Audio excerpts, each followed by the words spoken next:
We all have moments in our lives that change who we are, that define us, that we can look back on and say, this is the moment that everything changed.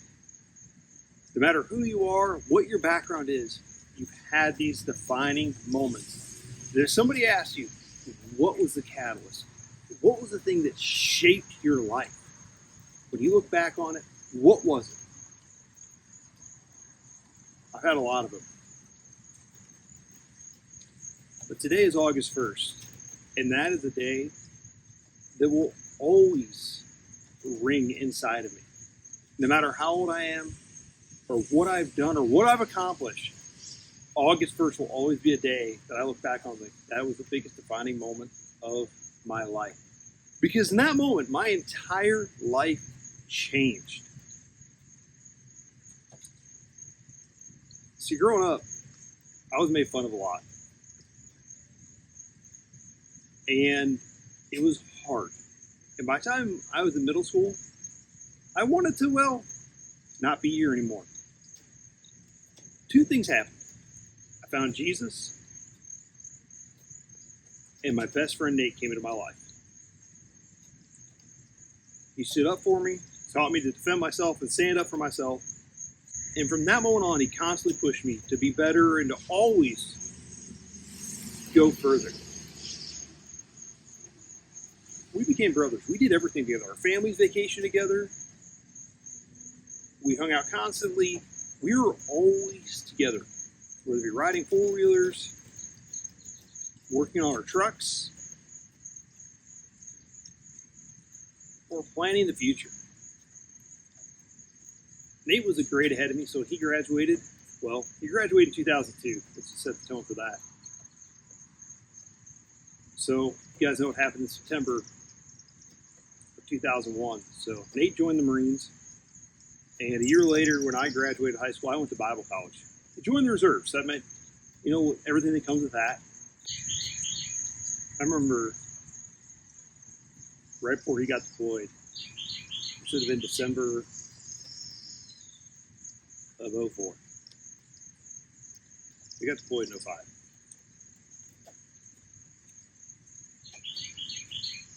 I just got a new SM Blazer that, honestly, I really didn't want, but I needed something more reliable coming down here to North Carolina for Bible college. And that last time we saw each other was, he looked at me and was like, you want to race? That was just who we were. He was always pushing me.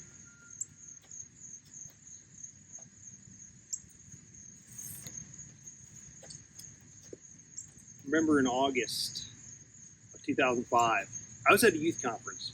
When I was in Bible college, I got to see some really awesome things and do some really amazing things for God. And one of those things were, we were doing a youth conference. We were suffering for Jesus in Myrtle Beach, South Carolina. I know that's rough, but somebody had to do it. Right before I left, my mom, sister, and a bunch of family had come down to visit, and they're on their way home. And at the time, my great-grandmother was really sick. She had emphysema for years. And I was in a session, and I saw I had a voicemail from my mom. And I could tell she'd been crying. And she's like, Eddie, when you get this, call me. I'm going to be honest, I thought my great-grandma had died, and I was relieved. I was actually happy. Like I said, she had emphysema, so this would be a relief. She knew God. So that meant she was at home with Jesus, no more suffering. I wish that was the phone call I got. I called my mom back. I'm sitting outside enjoying just being in Myrtle Beach, doing this youth conference. It was amazing. My mom's like, Eddie, are you sitting down? And I'm like, sure. Walking around, enjoying the sun. And she said, Eddie, Nate died.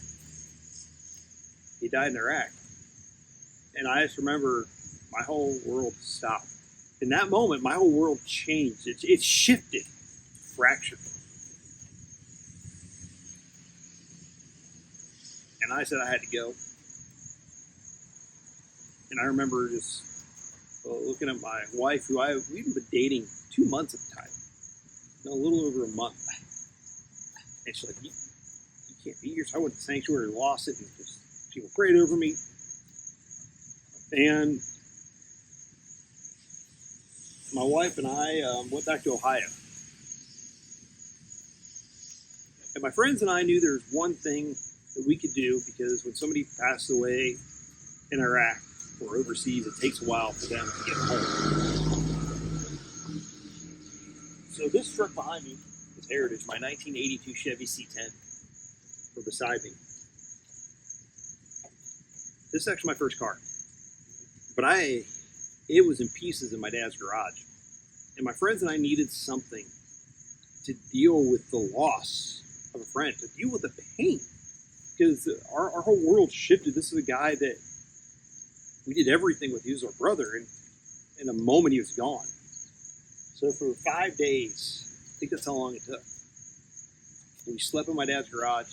We really didn't sleep. And we thrashed on this. We're like, let's get this truck ready for Nate's funeral procession. And we did. We lived off of Mountain Dew, peanut M&Ms, double cheeseburgers from Burger King, and Geniano's Pizza. We had a pyramid of cans from Mountain Dew. It was crazy. It's how we dealt with it. Anytime Eastbound and Down would come on, we'd sand faster. But my friends and I came together, we got this done. See, that moment, it changed me. Probably why over the last 20 years I struggled with living in Ohio, living in North Carolina, living in Ohio, living in North Carolina. So like 8 years ago, my wife and I made the decision to finally move here, a place that felt like home for us, and a place I felt peace, and that God was calling us here.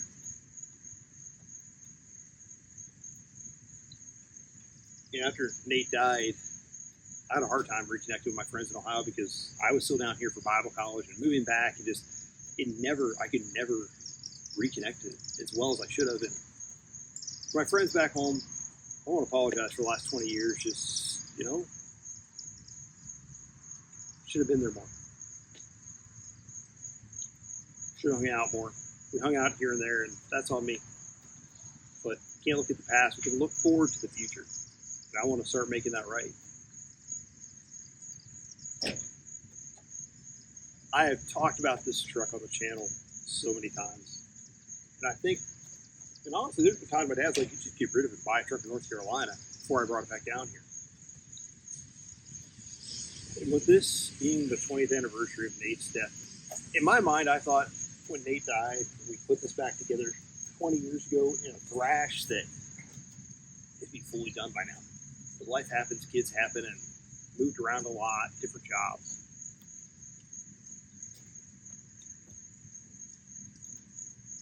There's not a day I don't think about Nate. I tell my kids stories about him, just how he's my brother.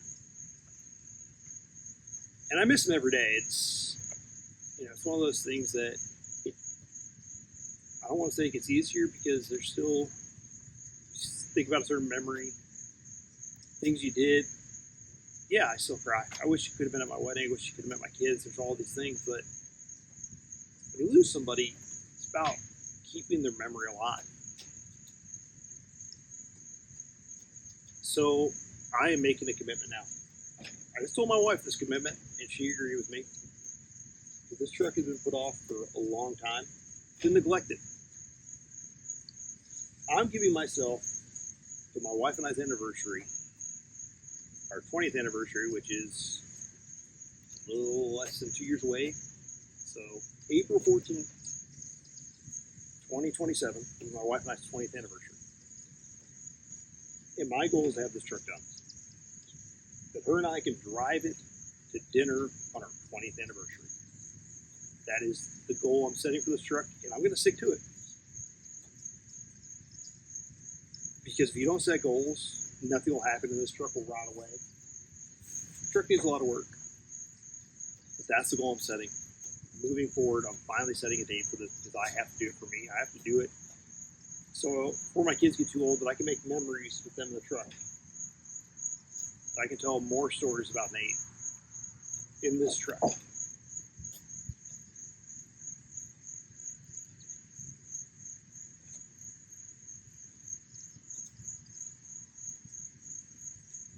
So I've talked a lot about plans, what I wanted to do, and I've wrestled with this truck, back and forth about things. But the name of this truck is Heritage because this was one of my best friends, Jimmy. It was his grandpa's truck that my dad bought off him. Then the memories of it was my dad's, and then the memories that Nate and I did. Nate and I did a lot of work on this truck growing up. My wife and I drove it off in our wedding, and eventually one of my kids are going to get this truck. So I'm going to do this truck right. We're going to do a frame off restoration, not because I want to, because we have to, because salt life in Ohio. So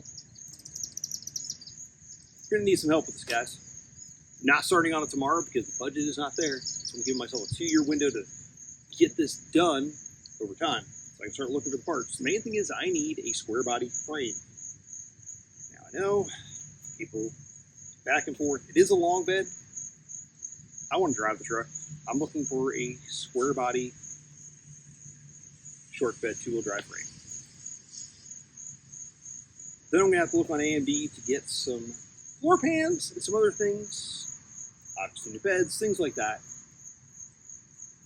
But I'm going to do this for Nate in honor of his memory. Guys who lost somebody, I'm sorry. Do what you can to tell their stories. That's what keeps them alive. For 20 years, I still tell my kids stories about Nate. Every time I think about it, that's why I have another red Jeep, because I had a red Jeep in high school that Nate and I had some of the best stories in. So I got the 4-door to make memories of my kids in that. And I'm looking forward to this project. I put it off long enough. Yes, there still might be some side quests that happen because I have ADD. We have parts saying that still needs a little bit of work. And there's a possibility of some other things down the road sooner than I might think, but that's the goal for Heritage. We're going to get her done. I've got a little less than 2 years. We need a lot of help for a lot of people. Nate, I hope that you're looking down, smiling on this. And I know that I could say that because you believe in Jesus, and that's one of those things too. It's, if I've learned anything through all this, is you got to have your faith in Jesus. To have that hope that someday, when we all die, if the ones we love are there, they believe in Jesus too, so you can see him. I have that hope, and I know that someday we'll get to talk to Nate about this again. I know this isn't the typical video, guys, but with it being the 20th anniversary of Nate's passing, I had to do something about Heritage, talk about it, talk about him. So I still miss him every day, and it's taken me a while to figure out certain things. I think he'd look at what we're doing, especially now on the channel. Project for building, the people we're meeting, and he would smile. Because that's what him and I would have been doing together. Thank you guys for watching this very different video here on the channel. It is raining and sunshiny. How cool is that? That's a fitting way to end this. Until next time, guys.